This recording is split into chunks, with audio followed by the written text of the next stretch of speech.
पंढरपूरच्या आषाढी वारीसाठी कोल्हापूर, सांगली आणि कर्नाटकातून हजारो वारकरी पदयात्रा करतात। मात्र या मार्गावर आवश्यक सुविधा नसल्यामुळे वारकऱ्यांना अनेक अडचणींना सामना करावा लागतोय। मागील वर्षी घडलेल्या अपघाताच्या पार्श्वभूमीवर हिंदू जनसंघर्ष समितीने कोल्हापूर जिल्ह्याचे पालकमंत्र्यांकडे वारकऱ्यांसाठी तातडीने सुविधा पुरवण्याची आज निवेदनाद्वारे मागणी केली आहे। माऊलीच्या आषाढी वारीच्या पार्श्वभूमीवर वारकरी संप्रदायातील लाखो भाविक दरवर्षी पंढरपूरच्या दिशेने निघतात।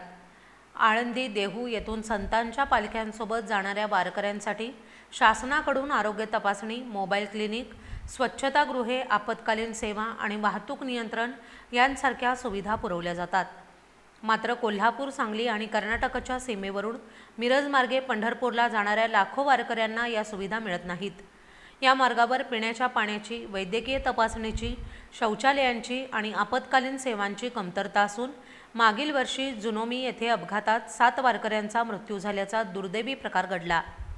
त्यामुळे वारी मार्गावर पिण्याचं पाणी, मोबाईल क्लिनिक, विश्रांतीसाठी शेड्स आणि स्वच्छतागृहांची उपलब्धता, आपत्कालीन सेवांसाठी ॲम्ब्युलन्स, अग्निशमन आणि पोलीस मदत केंद्रांची व्यवस्था, महामार्गावर पोलीस पेट्रोलिंग, वारकऱ्यांसाठी स्वतंत्र लेन किंवा सुरक्षा कवच, स्वयंसेवक आणि पोलीस यांच्यात समन्वय साधून वाहतूक नियंत्रण करावी, अशी मागणी कोल्हापूर जिल्ह्यातील हिंदू जनसंघर्ष समितीने पालकमंत्री यांच्याकडे निवेदनाद्वारे केली आहे।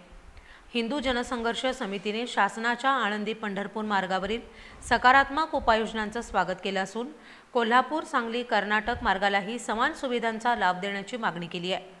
यावेळी गजानन तोडकर, आनंदराव पवळ, राजू तोरसकर, अभिजित पाटील, विकास जाधव, अमर जाधव, संभाजीराव थोरवत यांच्यासह कार्यकर्ते आणि वारकरी उपस्थित होते।